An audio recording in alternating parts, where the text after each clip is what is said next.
Hello friends, welcome to அருசுவை அட்டில். இன்றைக்கி நம்ம பார்க்க போகிறது இஞ்சி மரப்பா. இது செய்கிறது ரொம்ப ஈஸி. அது எப்படிங்கிறது தான் இன்றைக்கி பார்க்க போகிறோம். இதுக்கு இஞ்சி எலசானதாக எடுத்துக்கணும், முத்தனதாக எடுக்கக்கூடாது. முத்தனதாக எடுத்தால் ரொம்ப காரமாக இருக்கும். ஃபுல்லாக மேலே க்ளீன் பண்ணிவிட்டு சின்ன சின்னதாக கட் பண்ணி எடுத்துக்கலாம். இதை கட் பண்ணி எடுத்துகிட்டு நம்ம மிக்ஸி பவுலுக்கு மாற்றிக்க போகிறோம். இது தண்ணி விட்டு அரைக்கக்கூடாது, தண்ணி இல்லாமல் அரைச்சி எடுத்துக்கலாம். இது முடிஞ்ச வரைக்கும் நைஸாக அரைக்கலாம். நைஸாக அரைச்சாலும் கொஞ்சம் மரமரன்னு தான் இருக்கும். அப்போ தான் இஞ்சி மிட்டாய்க்கு நல்லாயிருக்கும். இந்த அளவுக்கு அரைச்சா கரெக்டாக இருக்கும். நம்ம அரைச்ச பிறகு இதை ஒரு கப்புக்கு மாற்றிக்கலாம். நம்ம முன்னாடியே இது எவ்வளோ அளவுன்னு கரெக்டாக மெஷர் பண்ண முடியாது. நம்ம அரைச்ச பிறகு ஒரு கப்புக்கு மாற்றினோம்னா ஒரு கப்புக்கு 2 கப் அளவு சர்க்கரை எடுத்துக்கலாம். நீங்கள் எந்த கப்பில் எடுத்தாலும் ஒரு கப்புக்கு 2 கப் அளவு சர்க்கரை எடுத்துக்கோங்க. எந்த கப்பில் சர்க்கரை எடுக்கிறோமோ அதே கப்பில் 3/4 கப்பு மட்டும் தண்ணி எடுத்துக்கணும். 2 கப்பு அளவு சர்க்கரைக்கு வெறும் 3/4 கப்பு மட்டும் தண்ணி எடுத்தால் இதுக்கு கரெக்டாக இருக்கும். நீங்கள் தண்ணி கொஞ்சம் ஜாஸ்தி ஆகிடுச்சின்னா கூட அது கரெக்டாக வராது. அதுக்குள்ளார நம்ம இன்னொரு பிளேட்டில் நெய் தடவி வச்சுக்கலாம், அது ஊற்றுறதுக்காக. இப்போ இது நல்லா கம்பி பதத்தை தாண்டி நல்லா கெட்டியாக வரணும்.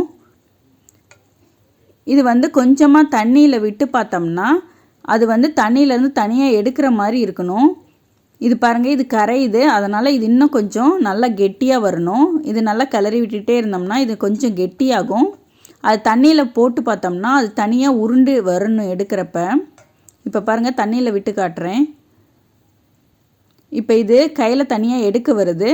இதே இன்னும் ஒரு 2 நிமிஷம் இருக்கணும். ஏன்னா இது கொஞ்சம் ஜெல்லி மாதிரி இருக்குது. இது நல்லா உருட்டினோம்னா உருண்டையாக வரணும் அந்த சர்க்கரை பாகு. அதனால் இன்னும் ஒரு 2-3 நிமிஷம் இருந்த பிறகு நம்ம ஏற்கனவே அரைச்சி வச்சுருக்கிற இஞ்சை இதோடு சேர்த்துக்கலாம். இதோடு சேர்த்து இதையும் நல்லா கிளறி விட்டுக்கலாம். சர்க்கரை பாகு கெட்டியான உடனே நம்ம அடுப்பை சிம்மில் வச்சிடணும். இதுக்கு மேலே வேகமாக வச்சு கிளறினோம்னா இஞ்சி கருகி போயிடும். அதனால் சிம்மில் வச்சே இதுக்கு மேலே வேக வைக்கணும். இஞ்சி நல்லா கலர் மாதிரி நல்லா வாசமும் அடிக்கும். அது நிறைய பப்புள்ஸ் எல்லாம் வர்றது அடங்கணும். அந்தளவுக்கு நல்லா வேக வச்சுக்கணும். இதையும் இப்போ கொஞ்சமாக தண்ணியில் போட்டு பார்க்கலாம். இதுவும் எடுக்கிறதுக்கு வரணும். பாருங்கள், இது கரையுது. இதுவும் இன்னும் ஒரு 5 நிமிஷம் நல்லா வேகட்டும். நம்ம இந்த ஸ்டேஜ்லேயே எடுத்துட்டோம்னா அது பீஸ் போட வராது, பாயாசம் மாதிரி ஆயிரும். அதனால் இது நல்லா தண்ணியில் விட்டு எடுத்தோம்னா தனியாக அந்த இஞ்சி மட்டும் வரணும். அந்த அளவுக்கு இருந்தால் தான் நம்மளுக்கு கரெக்டாக பீஸ் போட்டால் வரும்.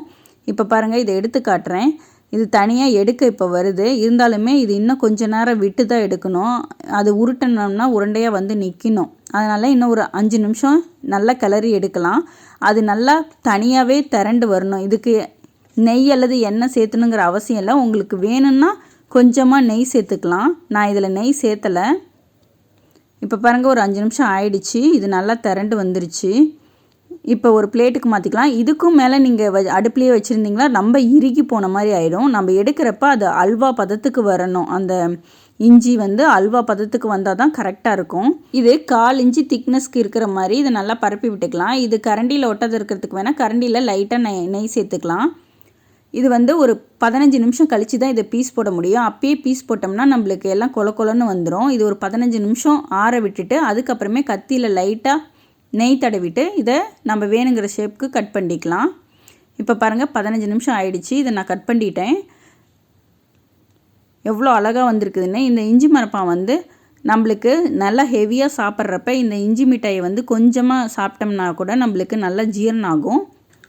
இது 1 மணி நேரத்துக்கு மேலே நல்லா ஆற விடணும். ஆற விட்ட பிறகு இதை எடுத்தோம்னா ஈஸியாக வந்துடும். ஃபஸ்ட்டு ஒரு பீஸ் எடுக்கிறதுக்கு கஷ்டமாக இருக்கும், அப்புறமே மற்ற பீஸ்லாம் ஈஸியாக எடுத்துடலாம்.